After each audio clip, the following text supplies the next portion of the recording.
Programa Fora da Curva, jornalismo, crítica e diversidade. Olá e seja bem-vindo você que é ouvinte da Rádio Universitária 99.9 FM e também 820 AM, a nossa rádio pública. Está começando agora mais uma edição do programa Fora da Curva, o programa que fala sobre o que a maioria cala. Meu nome é Bruno Nogueira e eu sou professor nos cursos de comunicação da Universidade Federal de Pernambuco. E hoje eu recebo aqui no estúdio Ivete Caetano de Oliveira. Ela é professora da Rede Estadual e diretora do Sindicato dos Trabalhadores em Educação do Estado de Pernambuco, o Sintep. Bom dia, Ivete. Bom dia aos ouvintes da rádio. E eu também estou com o Renato Saldanha, que é professor da Universidade Federal de Pernambuco e diretor do Sindicato Nacional dos Docentes das Instituições de Ensino Superior, a ANDES. Bom dia, Renato. Bom dia, Bruno. Bom dia, Ivete. Bom dia, ouvintes. E desde o resultado da eleição para presidente do Brasil, todo dia agora tem uma novidade polêmica circulando nas redes sociais. Já na primeira semana, a deputada estadual eleita por Santa Catarina, Ana Caroline Campanolo, publicou em suas redes que os estudantes agora vigiem os professores, denunciando manifestações ideológicas, abrindo um canal para envio de vídeos das aulas. E isso acabou sendo também replicado e reproduzido aqui em Pernambuco.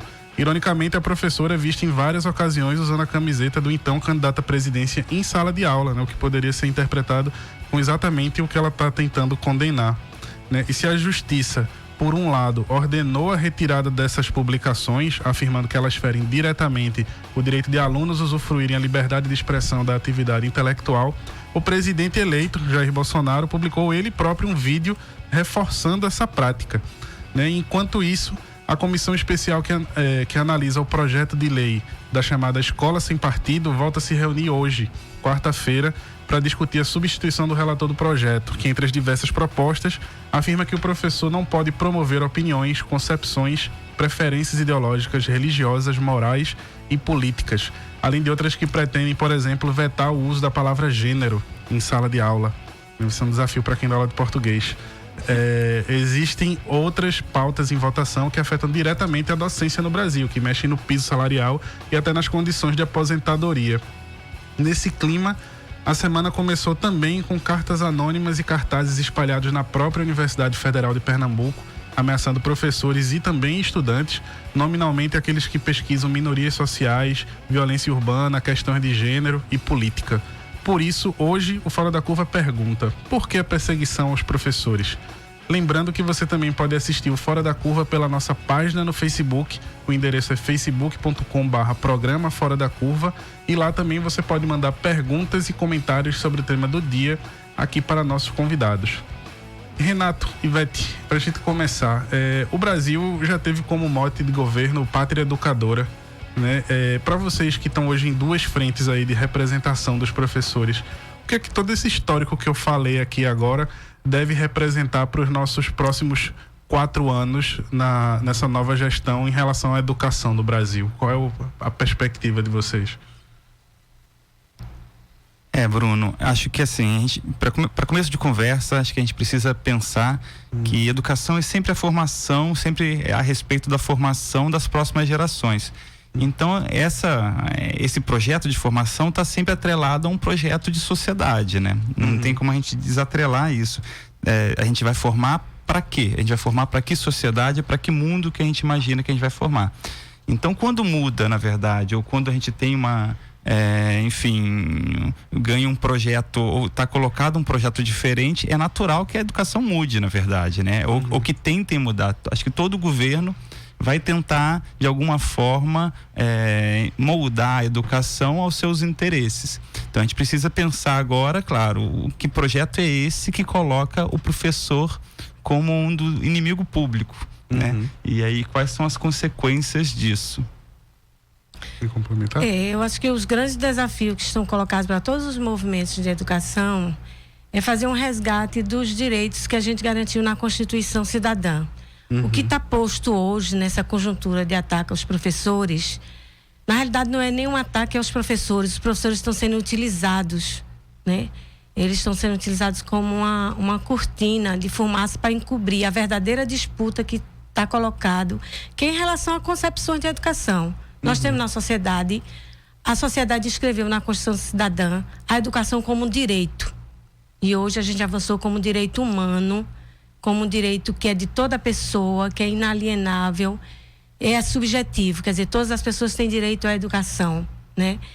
Então, isso foi um direito que foi inscrito na Constituição, e tem setores da sociedade que hoje se levantam após várias décadas dessa inscrição desse direito contra esse direito, né? Então, a perspectiva desses próximos 4 anos é da gente manter um direito que está inscrito na Constituição, que é a educação como direito humano, né? E manter os princípios e as finalidades da educação que a gente escreveu na Constituição de 88, pós-ditadura, na redemocratização do país. Nós escrevemos princípios, se tornaram leis, os princípios da educação, as finalidades da educação, também na LDB, na Lei de Diretrizes e Bases da Educação. Então, a educação é um campo extremamente regulamentado pela legislação. Não é terra de ninguém, né? Então, esses direitos que foram inscritos, que são direitos da população, a gente vai estar na luta para garantir esses direitos nos próximos 4 anos, porque o que está em disputa são esses direitos da população, o direito à educação. E, Renato, você falou bem aí que numa das pontas da educação está justamente a formação de uma sociedade, né? E considerando que a origem dessas propostas hoje vem dessas bancadas mais conservadoras, nós podemos dizer que esse discurso de defesa de uma moral, ele está sendo usado na realidade para a imposição de uma outra moral, né? Será que essas propostas não estão, na verdade, tentando dar mais visibilidade justamente a um posicionamento ideológico em detrimento a outro? Claro, né? A ideia de que essa escola sem pensamento, que eles dizem sem partido, na verdade é a escola do partido único, né? Acho que isso é muito claro. O discurso, na verdade, moral que é colocado, muitas vezes é para criar um pânico, né? Eu acho que é uma estratégia de criar um pânico moral, enfim, o que a gente viu bastante durante agora as eleições com as chamadas fake news, né? Algumas bem absurdas, mas enfim, na ideia de que a população reaja por um temor de de um caos, de um descalabro, ou de que algumas instituições e algumas certezas que eram muito caras a elas fossem desfeitas. Mas assim, claro, esse projeto é sempre e acho que essa discussão moral, na verdade, vem encobrir de fato um projeto que também é um projeto social, econômico, né? O interesse de uma formação que atenda aos interesses atuais do capital. Então, acho que como a Ivete colocou também anteriormente, há uma cortina de fumaça para encobrir também, né? Esse pânico moral é proposital para gerar uma adesão a um discurso que encobre muita coisa na bagagem, né? A gente precisa estar atento. Oi, Ivete, e na prática, a aprovação de um projeto como esse, Escola Sem Partido, pode significar o quê? Né? Pode significar a formação de um estudante com menos senso crítico, por exemplo? O que é que traz de concreto para a gente isso aprovado? A gente, enquanto sociedade, enquanto pais de alunos, enquanto estudantes, enquanto mães, a gente precisa sempre desvelar. A gente precisa tirar a fumaça daquilo que está sendo dito e realmente reconhecer aquilo que não está sendo dito, né? Porque essas propostas de escola sem partido, esses projetos de leis, eles na verdade pregam uma neutralidade, né? E aí a perseguição aos professores, que eles chamam de doutrinadores. Mas veja, na segunda-feira passada, quem soltou um card para que os professores fossem filmados, incentivando inclusive os alunos a cometerem delitos, né? Porque é proibido por lei fazer isso.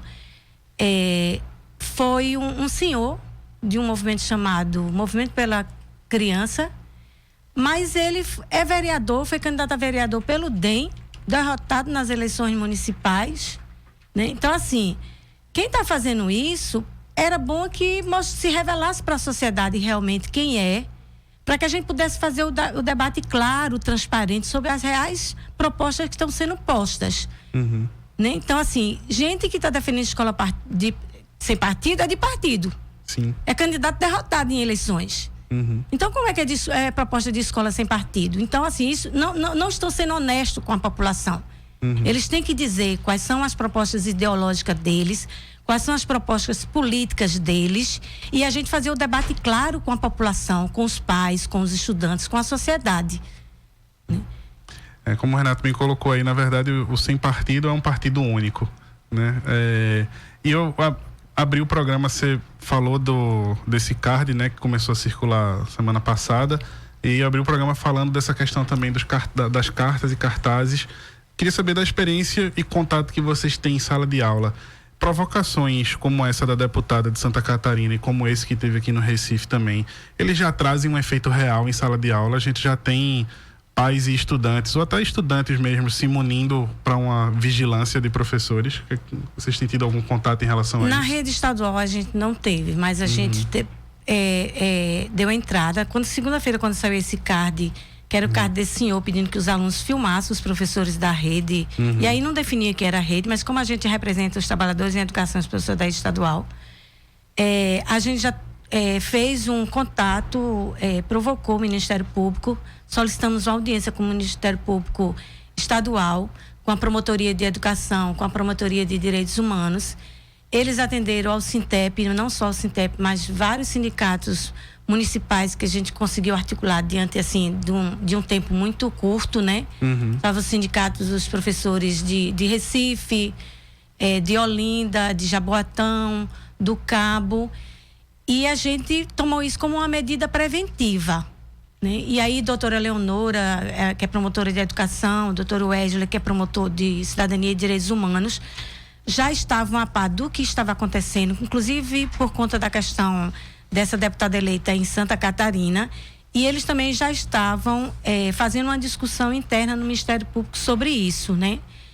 Então, assim, a gente na rede estadual não teve nenhuma denúncia até agora disso, não. Inclusive, ontem eu fui em 4 escolas da rede estadual e o pessoal, assim, muito apreensivo, mas ao mesmo tempo muito tranquilo, muito apreensivo quanto com relação a esse movimento que visa constranger e assediar. E no lugar de trazer o professor para uma valorização frente aos alunos, está trazendo o professor como um monstro, né? Isso é muito de práticas fascistas, né? Identificar um inimigo ali. E aí, então, assim, os professores, assim, estão de uma certa forma apreensivos com esse movimento, ao mesmo tempo tranquilo, porque o sindicato, ele provocou imediatamente o Ministério Público, e o Ministério Público já saiu com uma recomendação para a Secretaria de Educação do Estado, para a Secretaria de Educação do Recife, para a Universidade de Pernambuco, Federal de Pernambuco, para a Universidade... aí o Ministério Público Federal também estava presente e também saiu com uma recomendação para as universidades federais rurais, Universidade Federal de Pernambuco e os Institutos Federais de Educação. O que a gente sabe é o que está acontecendo em outros estados, né? E, assim, em algumas questões pontuais, mas em alguns estados isso está muito acirrado, como São Paulo, Santa Catarina. Mas na rede estadual a gente ainda não teve, porque a gente está fazendo esse debate nas escolas, pedindo que o pessoal faça esse debate nas escolas, né, de prevenir os alunos, de dizer o que é legal, o que é prática ilegal. Né? Não sei se eu ainda tenho tempo, mas para falar sobre isso, porque a recomendação do Ministério Público, inclusive, alerta a Secretaria de Educação de que irresponsabiliza as secretarias e as universidades caso algum assédio e alguma medida contra os professores sejam tomados ou pelos pais ou pelos alunos, né? Então, baseado na Constituição Federal, baseado na LDB, que é a Lei de Diretriz e Base da Educação, né? Baseado em todos os fundamentos legais que garantem, né, a liberdade de aprender, a liberdade de ensinar, pesquisar, divulgar o pensamento, a arte, o saber, o pluralismo de ideias e de concepções ideológicas, né? Então, o Ministério Público alerta que isso é prerrogativa da função docente, dos professores, e que o Ministério Público vai adotar qualquer medida cabível e necessária para que nenhuma forma de assédio moral sejam feitas aos profissionais da educação por parte de estudantes, familiares ou responsáveis. Então, a gente está entregando, inclusive, esse documento nas escolas, porque os pais e os estudantes, eles têm que saber que uma pessoa, um elemento que solta um card desse, incitando estudantes, crianças e adolescentes a cometerem crime, a gente tem que denunciar. Porque o que esse senhor fez na segunda-feira com esse card, pedindo que os estudantes filmem os professores, ele está pedindo que os estudantes e que crianças cometam um delito. Cometam crime se for maior de 18 anos. Né? E uma questão que me parece particularmente ser bem complexa, né? Nesse incentivo, isso que a gente está conversando aqui, né? Uma vigilância de um professor em sala de aula como se ele fosse um doutrinador de morais e ameaça ao conservadorismo, me parece arriscado a própria interpretação do que é ideologia, né? Do que é moral, a diferença entre o que é análise crítica e o que é afirmação de gosto, né? Por exemplo, porque não necessariamente você usar uma camisa, você demonstrar que você gosta de um determinado assunto, qualquer que seja, necessariamente significa que você está cercando a pessoa para que ela concorde contigo em relação a isso. Né? Como é que a gente consegue trabalhar essas complexidades no ensino médio, por exemplo, na formação de professores? Isso vai passar a ser uma questão? Só um comentário, assim, a gente imaginar, por exemplo, eu sou professora da universidade, mas sou professor de educação, minha formação é em educação física, eu trabalhei 10 anos em escola, enfim, educação básica. Imaginar que, por exemplo, eu ia à aula com a camisa do meu time e vai fazer o aluno torcer pro meu time, sabe? É uma coisa mais ou você usar qualquer camisa vai necessariamente convencer os alunos que aquele seu gosto demonstrado numa banda de música ou numa camisa de futebol, os alunos vão aderir. Como sabe, tratar de fato o aluno. Eu queria só pensar o seguinte, até para falar da formação dos professores e do ensino médio, como você colocou. Eu vejo, é difícil a gente analisar ainda e a gente mensurar o impacto desses ataques recentes, né? Desses cards, dessas campanhas que foram lançadas recentemente sobre o trabalho docente. Mas eu acho que é legal a gente pensar também que esses ataques, na verdade, uma campanha de desmoralização e de ataque aos professores não começou essa semana, né? Não começou depois das eleições. Então a gente tem, na verdade, já um projeto de longo prazo que tem sido gestado e colocado o professor como um inimigo, ou o professor como uma pessoa, enfim, que doutrinador, como foi colocado, que pode influenciar negativamente. Isso recai, obviamente, sobre a formação dos professores, né? Eu trabalho com formação, e você tem, já é notório, por exemplo, o pouco interesse dos nossos jovens em querer ser professores, né? A gente tem dificuldade em recrutar, usar assim esse termo, recrutar os jovens, enfim, para os cursos de licenciatura, porque a licenciatura não é atraente, enfim, como é medicina, como é engenharia, ou como é direito e outras profissões que têm um status mais respeitado na nossa sociedade. Você coloca, além disso, enfim, as notícias são múltiplas, né? Assim, desde os professores fazem greve, a polícia vai lá e bate nos professores, sem menor constrangimento, sabe? Então o aluno vê o professor sendo apanhar, o aluno vê que o direito ao piso nacional dos professores muitas vezes não é respeitado, sabe? Ele não tem as mínimas condições de trabalho respeitada. Quando acontece e sai um número, por exemplo, um ranking desses de educação que posiciona o Brasil em uma posição sempre abaixo, né, da crítica, digamos assim, sempre na rabeira, então a culpa é do professor. Sempre o primeiro a ser culpado é o professor. O próprio Estado faz políticas que seriam políticas de bonificação, mas que na verdade são políticas de punição àqueles que não cumprem, sabe? Dizendo claramente que o resultado da educação não é um problema de Estado, é um problema do professor. Tudo isso vai gerando um caldo cultural de desmoralização desse professor, sabe? E aí, a ponto de a gente chegar agora ao extremo deles publicamente dizer, olha, filmem, gravem, o professor é o inimigo, né? Mas isso não foi do dia para a noite, isso é algo criado já há bastante tempo. E, claro, reflete também na formação dos jovens, né? Sim. A gente tem duas perguntas aqui de ouvintes que se complementam, né? Do Daniel Rodrigues e da Tamires Fernanda. Vou ler o da Tamires porque está um pouco mais completa a argumentação dela em torno da pergunta. Ela fala que desde 2012 que o professor Luiz Carlos de Freitas tem denunciado o avanço do empresariado sobre a educação brasileira e alertado para a desmoralização do sistema público de educação e do próprio trabalho docente. Como é que essa discussão se acirra na nova agenda governamental e quais as implicações sobre o trabalho dos docentes das instituições de ensino superior e de educação básica? Acho que o Daniel Rodrigues pergunta de uma forma mais resumida qual é a relação entre a proposta da escola sem partido e essa política econômica ultraliberal. Essas perguntas, elas na realidade, elas descortinam, né? Elas tiram aquilo que eu disse, a fumaça que toda essa discussão de doutrinação, de ideologia, de que as pessoas que estão dizendo isso têm suas ideologias, têm as suas doutrinas, têm os seus pensamentos políticos. Todo ser humano tem o seu pensamento, a sua posição política. Se você deixar de ter, você, ou porque você quer abdicar e abdicando, você deixa que outros tomem as posições políticas por você. E ela vai no cerne da questão. Porque é aquela questão que eu falei sobre o direito à educação. Já é consenso na sociedade, na grande maioria, principalmente dos excluídos, dos pobres, da população que precisa de uma escola pública de qualidade, de que a educação é um direito. Então não dá para simplesmente você chegar e fechar as escolas. Então você tem estratégias para fazer isso. Então você começa primeiro dizendo que os professores são doutrinadores, são monstros, são bicho-papão, né? Estão ensinando as crianças a fazer isso e aquilo.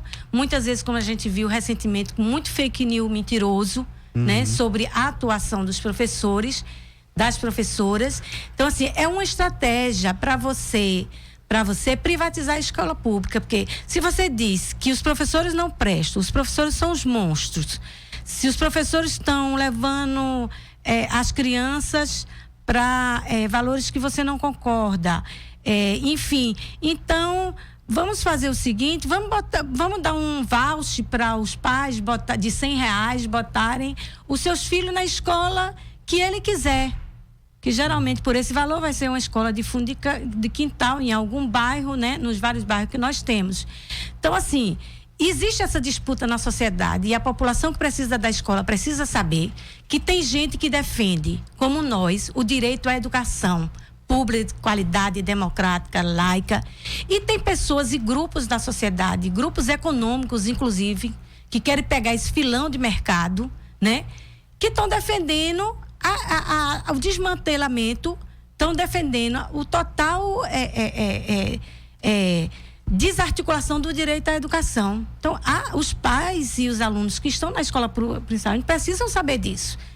Que esses grupos defendem isso. Os grupos que estão por detrás dessas campanhas são grupos poderosíssimos, de grupos como aquele Cotron, que são ligados a grandes conglomerados educacionais, né, internacionais e nacionais, né? É o Instituto Milênio, que defende, e eles muitas vezes não escondem isso nos seus artigos, mas para a grande população eles não mostram, que eles são contra o direito à educação pública de qualidade, laica, democrática, e eles estão querendo defender mesmo a escola privada, onde vão ter um filão de mercado para eles lucrarem com os pais que puderem pagar bem e lucrarem com o dinheiro público, que o voucher vai ser possível de ser dado, se a gente tiver um governo que pense assim, vai ser dado aos pobres, para que eles coloquem seus filhos aonde eles quiserem, que vai ser pelo valor numa escola particular de fundo de quintal.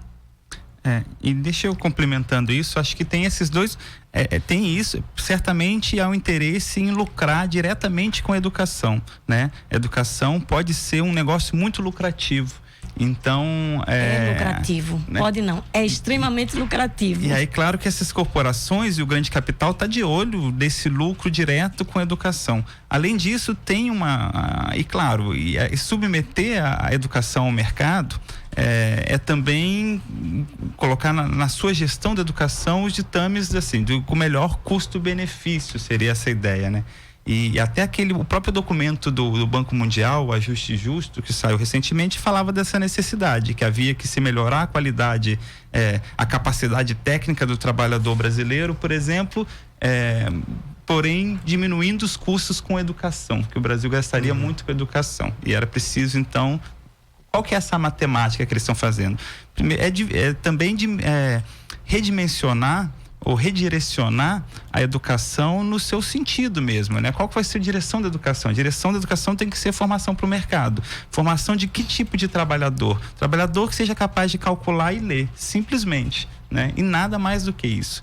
Então, você esvaziar de conhecimento, esvaziar de conteúdo, educação ao máximo, você reduzir a educação, já que você não pode tirar, porque grande parte da população reconhece isso como um direito, né? O direito à educação, eu posso reduzir essa educação ao mínimo do mínimo do mínimo, né? E a Base Nacional Comum Curricular podia ser só um projeto disso. Cursos profissionalizantes para o estudante da família pobre aprender apenas a consertar máquina, geladeira, ar-condicionado. Então, é uma formação apenas para um trabalho extremamente desqualificado e com um baixo nível salarial.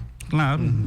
Então, para a grande maioria, uma escola que pudesse formar mão de obra barata e desqualificada e obediente, né?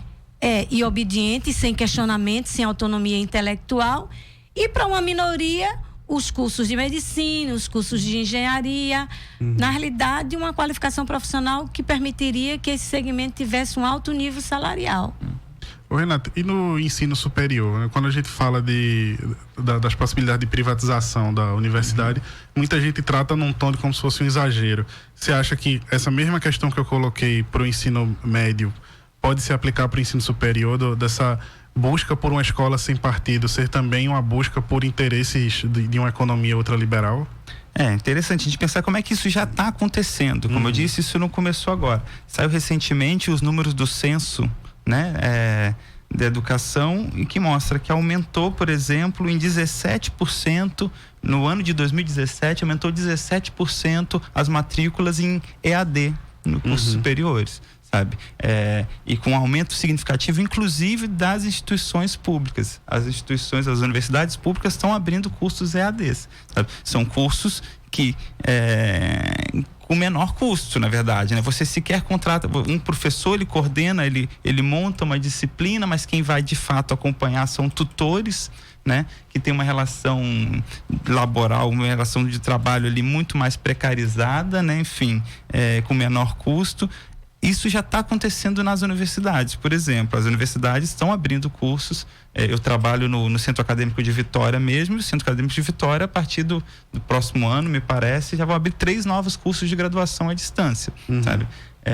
Há então essa expansão da matrícula de forma precarizada, né? E de forma aligeirada. A ideia de você garantir diplomas e garantir, teoricamente, uma formação superior, mas que não garanta de fato pesquisa, extensão, que não garanta de fato, sabe, a possibilidade do aluno experienciar a universidade e acessar a cultura, acessar, enfim, a outros elementos que ajudam a formar esse cidadão crítico né, para a democracia.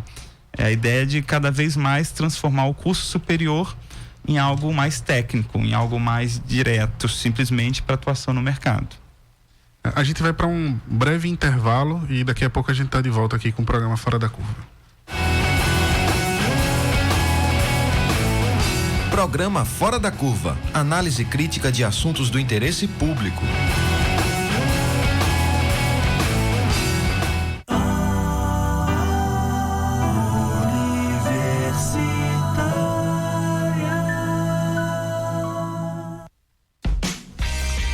Toda quarta-feira, a Rádio Universitária conecta você com o circuito de festivais de música do país. É o Circulatório, música, entrevistas, coberturas e muita informação sobre os novos artistas do cenário nacional.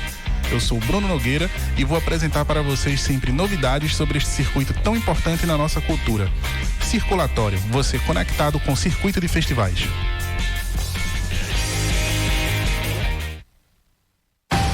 Todo recém-nascido precisa tomar a vacina para evitar o rotavírus. Verdade. No mundo, o rotavírus é uma das principais causas de diarreia grave em crianças menores de 5 anos. Pense bem, é melhor prevenir do que remediar. O Ministério da Saúde disponibilizou ao todo 19 vacinas que previnem mais de 20 tipos de doenças: hepatite, rubéola, sarampo, cachumba, febre amarela, difteria, tétano, coqueluche, dentre outras. Toda a família deve ser imunizada. É de graça. Basta ir a uma das 37 mil unidades de saúde do país. Contra arrependimento, não existe vacina. Acesse saude.gov.br/vacinação e saiba mais.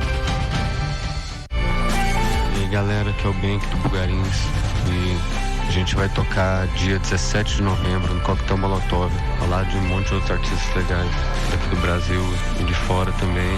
Vai ser um show bem especial, encerrando esse ciclo do Lá Vem a Morte, fazendo a última turnê dele, e espero que todos vocês estejam lá para dividir esse momento conosco.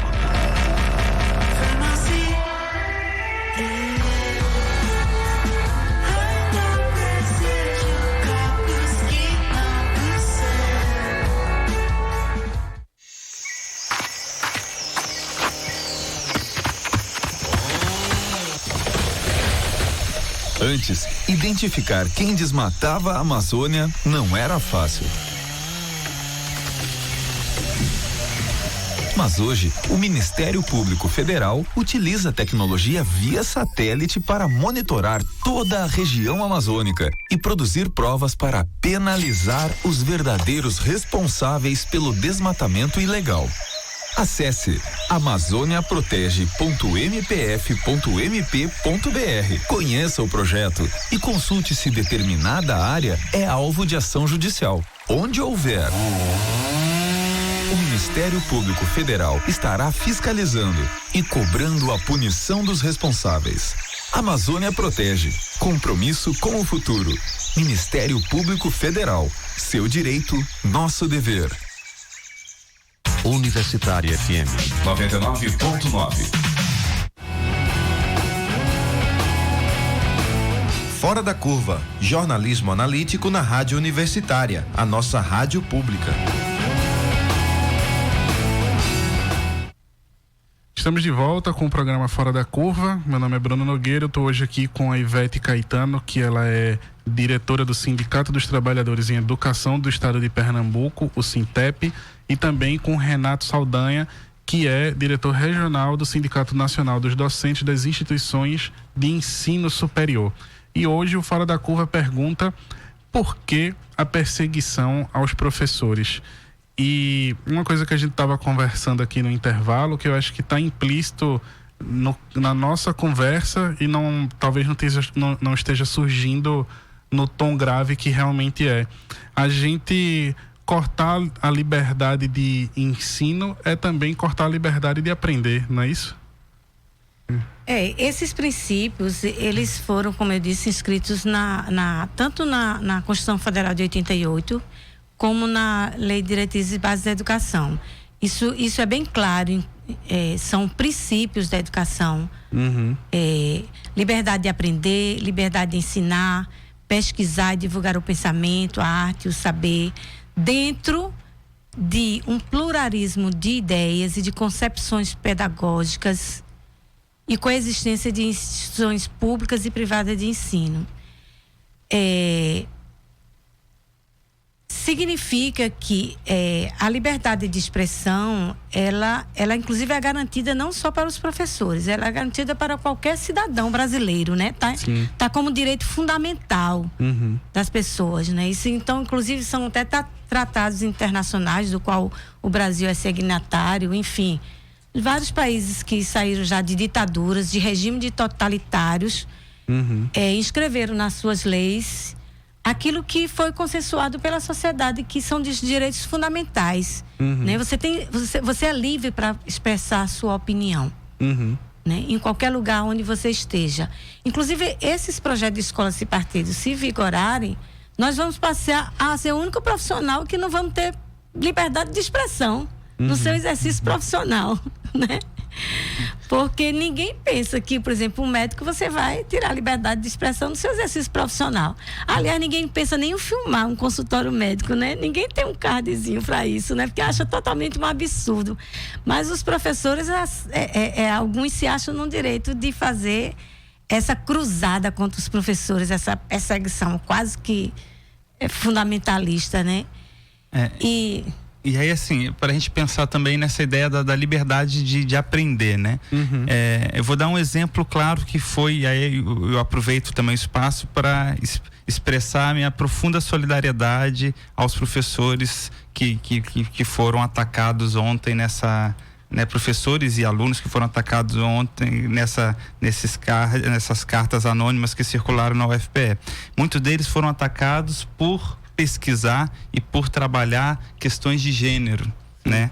Que é um ataque também feito muito forte por esse movimento da Escola Sem Partido, que nega ou que quer proibir, por exemplo, como foi colocado no começo, a ideia de que se debata nas escolas as questões de gênero, né?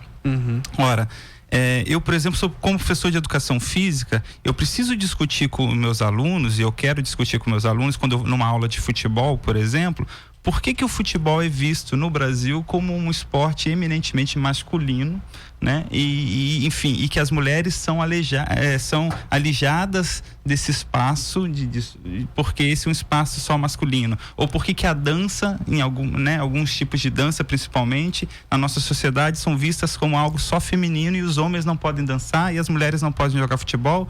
E assim a gente pode pensar em várias práticas corporais, como é que elas são atravessadas por essa questão, né, dessa separação. Eu preciso de uma ferramenta, de uma categoria de análise, me é fundamental para fazer essa discussão com os alunos, que é gênero. Sabe? Eu não consigo perceber, não consigo compreender parte da realidade, sabe? O meu aluno não vai ter capacidade de compreender parte da realidade se ele não tiver acesso a essa categoria de análise.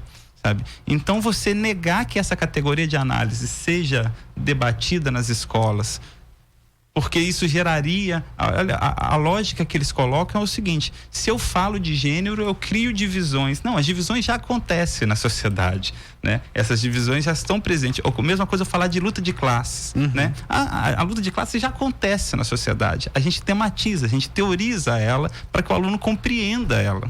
Sabe? A gente, ao falar dela, a gente não está criando essa divisão já está presente. Na verdade, tem um projeto que quer, de fato, desarmar parte da população para compreender as desigualdades, né? Ela quer retirar esses conhecimentos, retirar a possibilidade da classe trabalhadora, que majoritariamente está na educação pública, de refletir sobre a sociedade, de entender a sociedade e transformar a sociedade. Sabe? É um projeto bom, cabrito bom é cabrito que não berra, não é isso? É essa a ideia. Então, se eles não compreendem o que está acontecendo, eles não vão ser capazes de transformar nada, e essa ordem profundamente desigual, que é a ordem social brasileira, vai se perpetuar dessa forma. Pegando um pouco do gancho aí que você falou, né, da questão de boa parte desses ataques recentes que aconteceram estarem sendo muito ligados a professores e estudantes que trabalham com questões de gênero, né? Eu queria saber de vocês, um ponto de vista aí de vocês, até onde essa perseguição que hoje a gente está pontuando como sendo ao professor pode se tornar mais tarde também uma perseguição ao próprio aluno, né? Se a gente está falando da liberdade de aprender, também está falando implicitamente aqui da liberdade de existir enquanto cidadão num espaço que deveria ser acolhedor como a escola, né? Então, será que a gente está caminhando para um contexto em que, se o professor é visto como um antagonista, né, como um vilão, a escola parece que vai ser um espaço menos acolhedor? O que é que vocês acham disso?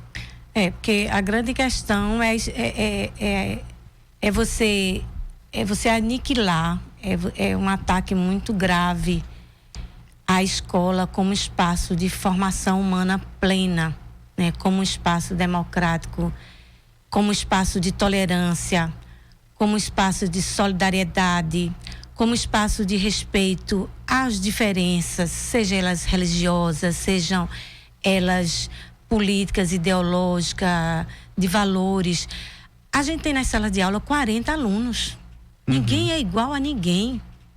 São 40 pessoas que vêm de famílias diferentes. Então, assim, pela própria natureza da educação, a realidade impõe uma diversidade e uma pluralidade muito grande de visões, de crenças. Então, assim, você querer que a escola tenha só uma visão, né? É você querer matar a própria essência do ser humano, que é plural. As pessoas pensam diferente. Quando o estudante entra na sala de aula, ele não entra só. Ele entra com o pai que está preso, ele entra com a mãe que está sobrecarregada, que foi trabalhar, ele entra com o som dos ouvidos do tiro que ele ouviu na comunidade, ele entra com a vontade de comer alguma coisa que ele não tem em casa, ele entra com o sonho dele de querer ser alguma pessoa que tenha condições de ter um mínimo de conforto na vida. Então ele entra com tudo isso. Como é que o professor pode ignorar esse ser humano que entra na sua totalidade na sala de aula? Se quiserem botar mordaça na boca do professor, o professor não vai fazer nada para entender esse aluno e ver como é que isso se relaciona com o aprendizado dele, né? Porque tudo se relaciona. Nós não somos seres desconectados. Aquilo que a gente aprende tem a ver com aquilo que a gente é, com aquilo que a gente vive.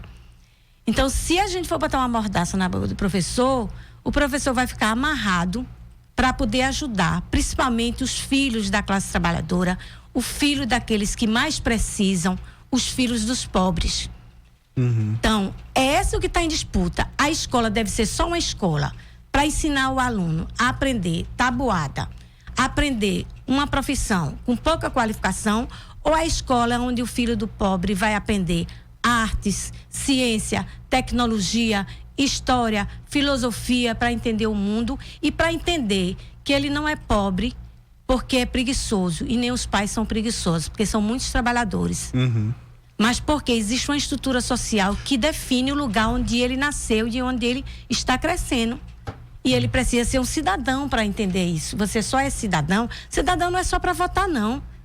Cidadão é para entender o mundo onde estamos. E não se responsabilizar individualmente por isso. Entender que é uma responsabilidade coletiva. Se alguém passa fome, a responsabilidade é da sociedade. Ou então nós vamos para a barbárie. Então, a educação tem a ver com que sociedade a gente quer. A gente quer uma sociedade justa, a gente quer uma sociedade com menos desigualdade, a gente quer uma sociedade solidária, a gente quer uma sociedade onde cada um pense no outro. Porque se a gente não fez a opção, o que é que vai acontecer na escola? Quando o aluno de 8 anos chamar o outro de macaco por causa da cor dele, se o professor estiver amordaçado para expressar a sua opinião, ele vai ficar calado. É isso que os pais querem? Que o seu filho fique desprotegido na escola quando ele for agredido por outro que tem outra crença, outro pensamento? Quando o seu filho for agredido, o professor deve ficar calado, amordaçado, porque foi proibido pela escola sem partido e não pode proteger o seu filho? Essa pergunta que a gente tem que fazer para a sociedade. Que escola a gente quer? E que sociedade a gente quer? E que mundo a gente quer viver? E na universidade isso me parece ser muito mais complexo também, né? Porque para muitos pais, quando o filho entra, você tem aquela sensação, criei meus filhos. Né? Num sentido de que na universidade o aluno parece estar sempre um pouco mais solitário, um pouco mais sozinho, às vezes um pouco menos amparado até do próprio ambiente familiar, porque vem do interior, né? Então, assim, a situação de risco acaba sendo um pouco maior, né? Então a gente pode pensar essa questão do quanto essa perseguição ao professor impacta também na perseguição do aluno de uma forma mais complexa na universidade, você acha? O que é que você acha? Eu acho que assim, isso, e a gente tem que pensar que, na verdade, há 50 anos, desde 68, né, em maio de 68, foi um momento bem emblemático nessa transformação. Os estudantes também se tornaram uma força social muito grande na nossa sociedade, né? A gente tem em diversos momentos da nossa história a juventude, principalmente a juventude universitária, a estudantada de uma forma geral, se levantou contra o abuso, se levantou contra a injustiça, porque eu costumo brincar com meus alunos que eles têm um defeito de fabricação. A juventude sonha, a juventude quer um mundo diferente. A juventude não se resignou e não aceita as injustiças do mundo tão bem quanto nós adultos, né? Eles têm um sentido de urgência em mudar o mundo. Isso é fundamental para a juventude. sabe? Então, dentro da universidade, é esse espaço que ele compartilha, enfim, como qualquer espaço público, né? Ele encontra o diferente, ele consegue construir a partir desse olhar do diferente empatias, enfim, e identificações, e com isso ele se torna também uma força social, uma força política que pode disputar os rumos da sociedade, né? Eu acho que o que está sendo atacado também nesse momento é isso. A universidade, são os estudantes, os professores, enquanto uma força social capaz de oferecer resistência a um projeto que está colocado, né? É um projeto autoritário, um projeto de voz única, né? De partido único, onde ontem ou essa semana a gente viu uma cadeia de televisão ressuscitar o lema Brasil ame ou deixo, que era o lema da ditadura, deixando claramente a ideia de que assim, ou você aceita esse projeto que está colocado, ou simplesmente você vai ser exilado ou preso, como falou antes também, sabe? Então assim, é um projeto autoritário, é um projeto de uma voz única, é um projeto que quer unificar em torno disso. Quais são as forças que são capazes nesse momento de resistir a esse projeto, o que vão levantar problema contra isso?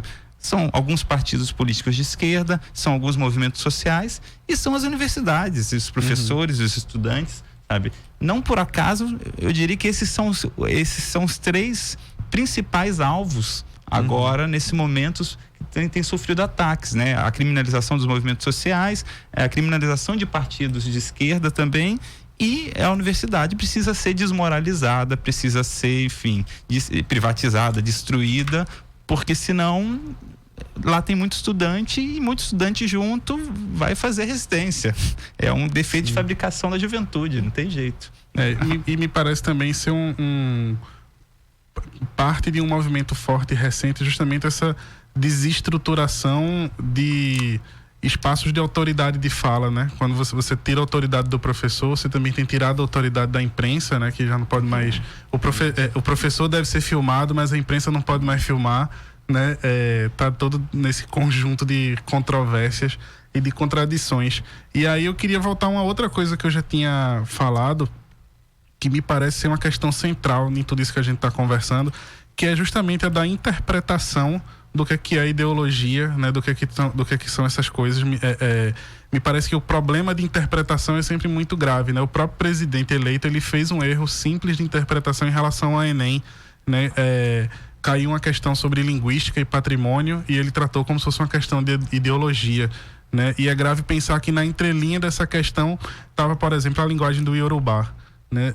Será que dentro dessas criminalizações todas que têm acontecido, estudar nossa origem, estudar nossa identidade, estudar nossas relações afrodescendentes, né?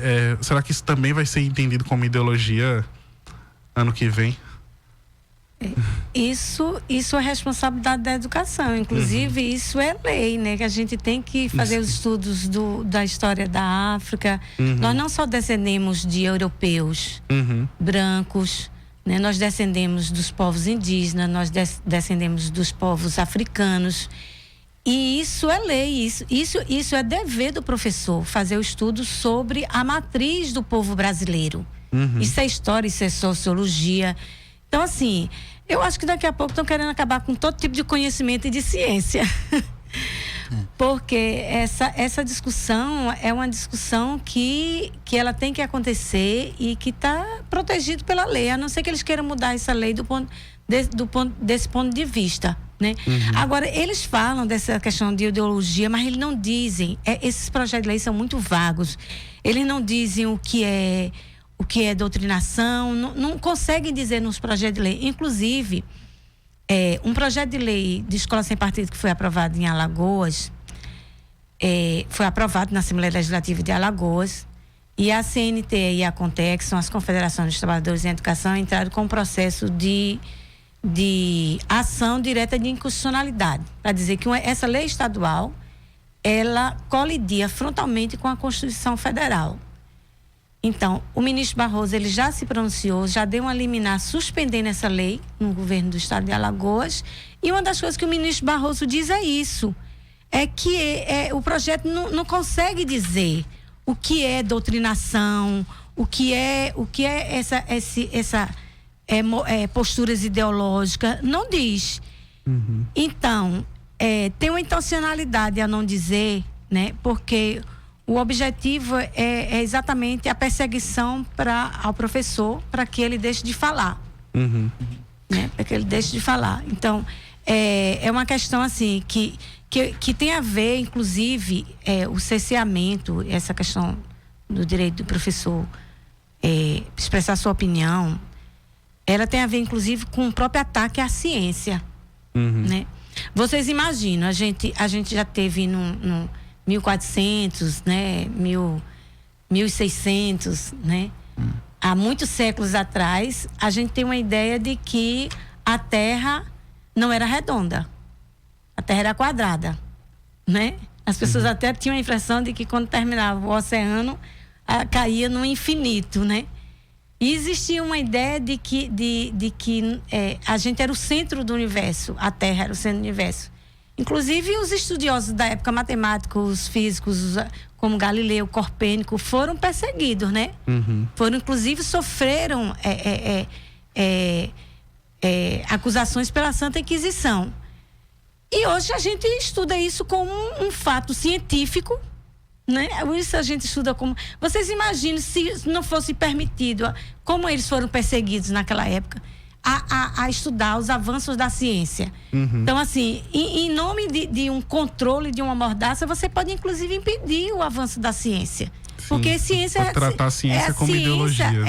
A ciência como ideologia, a ciência é fruto do conhecimento, é fruto do debate. Você vai impedir que pesquisadores na universidade façam pesquisas nos seus campos, seja no campo de engenharia, seja no campo de sociologia, seja no campo de filosofia. Então você vai levar o país para que era. Uma era dominada pelas visões mitológicas. Eu queria aproveitar, a gente está já na reta final aqui do programa, para trazer uma pergunta de um outro ouvinte, o Sérgio João, que é de Feira Nova, e ele coloca aqui: como já foi colocado durante o debate, a precarização do trabalho docente não é algo recente. Está ligado a mudanças mais amplas, como as realizadas no modo de produção da sociedade. Nesse sentido, essas mudanças se ligam a um projeto de controle do trabalho docente. Dentro desse contexto, como podemos pensar os reflexos das mudanças nas gestões das escolas sobre o trabalho do docente? O popular, e agora? O que a gente faz? Não, é só a gente ver também que isso está ligado, como eu disse, é um grande pacote, né? Você tem, por exemplo, ao mesmo tempo que você tem uma proposta dessa, você tem a proposta do ensino militar. Né? E algumas redes de estaduais, por exemplo, vêm adotando esse modelo de militarização das escolas estaduais, por exemplo, como se fosse que em última instância coloca também que o problema da educação é falta de disciplina. Se o professor trabalhar direito, se o aluno fica, tudo funciona, No final das contas, o problema no fim da linha, o problema é sempre o professor, é sempre um projeto de desmoralização do professor. Então, você vê esse exemplo, você vê, por exemplo, projetos sendo vendidos a redes estaduais e municipais, principalmente, comprando projetos prontos, né? Aqueles manuais, enfim, o apostilamento das atividades docentes. Ou seja, você tem institutos, tem fundações que vendem, enfim, pacotes prontos de aula que dizem lá que o professor tem que chegar no dia, falar isso na aula, fazer esse exercício, fazer aquilo, ou seja, minam completamente qualquer autonomia do professor, no seu fazer docente. Tudo isso precisa desse projeto de desmoralização do professor, da figura do professor, para ele ser simplesmente um transmissor, né? Para EAD, por exemplo, onde eu não vou ter possibilidade de encontrar os alunos e discutir as questões que são pertinentes no espaço público, enfim. Tudo isso acho que está atrelado nesse processo. Queria voltar, pontuar uma questão. A gente fala como a gente estava colocando da questão ideológica anteriormente, né? E a gente vê nas escolas, por exemplo, as aulas de empreendedorismo. Não há nada mais ideológico do que a ideologia do empreendedorismo, sabe? E a gente, de que imagina, ou que a gente vende uma ilusão de que todo mundo pode ser patrão, todo mundo pode ser seu próprio patrão, seu próprio, enfim, não precisa trabalhar, e que isso é possível no sistema econômico, enfim, na formação econômica da nossa sociedade, sabe? E isso não é visto como ideológico, né? É interessante que isso, ou mesmo agora a proposta de ensino religioso a partir da educação infantil, por exemplo, isso não é visto como ideológico. O ideológico é sempre aquilo que está colocado contra o projeto oficial, né? Ivete, em relação a isso que eu falei do e agora? Esse controle sobre os professores é um controle sobre os fins da educação, né? Então, assim, os professores, eles são os profissionais estratégicos para garantir a liberdade, para garantir a pluralidade, né? Porque, às vezes, as pessoas perguntam, sim, mas o professor pode fazer o que ele quiser na sala de aula? Não, o professor nunca pode fazer o que ele quiser. Tem toda uma normativa, né? Do que ele tem que fazer, desde a Constituição, passando pela EDB, passando pelos planos estaduais, os planos municipais, né? As diretrizes da Secretaria de Educação, os projetos políticos pedagógicos das escolas, né? E ele é um profissional intelectual. Então, ele tem que ter seu direito garantido para que ele possa também contribuir no processo de educação, né? Na medida em que você garante que a especificidade dessa profissão, que é exatamente trabalhar com conhecimento, trabalhar com as ideias, né? Trabalhar com a diversidade, trabalhar com a construção do conhecimento, com a socialização do conhecimento, com a produção do conhecimento. Então, esse profissional, ele precisa não só ele não ser cerceado, mas ele precisa ser ouvido. Né? Ele precisa ser ouvido, porque o movimento que prega uma mordaça aos professores, ele diz que os professores são doutrinadores. No entanto, o movimento desse tipo está querendo doutrinar os professores. Não é doutrinação ao inverso, né? Está querendo que os professores sejam doutrinados de acordo com o pensamento deles, né? Está querendo que os professores cumpram exatamente aqueles que eles acham que é o correto, né? E a pluralidade, ela está garantida na medida em que as ideias, elas estão postas na sala de aula, né? Em que, à medida, as diversas visões sobre qualquer tema são trazidas para a sala de aula. Na realidade, o que eles querem mesmo é tirar o direito do professor a liberdade de ensinar, de ter opinião própria. Eles querem que os professores sejam pau-mandado, né? Que não pensem. Mas isso é contraditório com a educação, porque professor que não pensa não vai poder ensinar. É da própria natureza que ele tem uma capacidade de reflexão, uma capacidade de discutir os diversos temas, de trazer os temas que estão na sociedade, ligar isso com português, com matemática, com ciência, com filosofia, com sociologia. Se o professor não tiver essa liberdade para fazer, a sua própria função docente vai ficar comprometida. Vai ficar um professor capenga. Como é que a gente... Nosso tempo de hoje encerrou. Vou ter que encerrar o programa. Queria lembrar aos nossos ouvintes que hoje, às 16 horas, a ADUFEP faz um ato em defesa da democracia da universidade e dos membros da comunidade acadêmica. Será em frente ao Centro de Filosofia e Ciências Humanas da UFPE, o CEFIS. Quero agradecer a audiência de quem nos acompanhou hoje aqui na Rádio Universitária. Lembrar que nas redes sociais do Fora da Curva você encontra todos os programas disponíveis. O programa de hoje teve produção de Edi Rodrigues, locução e roteiro minha, Bruno Nogueira, na equipe de redes sociais Larissa Evelyn e Vitor Aguiar, trabalhos técnicos de Marco da Lata. Um bom dia. O programa Fora da Curva é uma realização do Departamento de Comunicação Social, com o apoio do Departamento de Sociologia e do Núcleo de Rádio e TV Universitárias. Parceria com o Marco Zero Conteúdo, Centro das Mulheres do Cabo, SOS Corpo, Centro Sabiá, Terral Coletivo de Comunicação, Centro de Cultura Luiz Freire. Esse programa fica disponível em nossa página do Facebook e no canal do YouTube.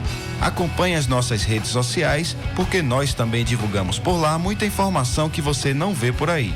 A música tema deste programa foi composta pela banda Diablo Motor.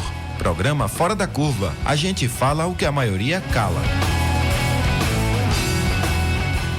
12 horas.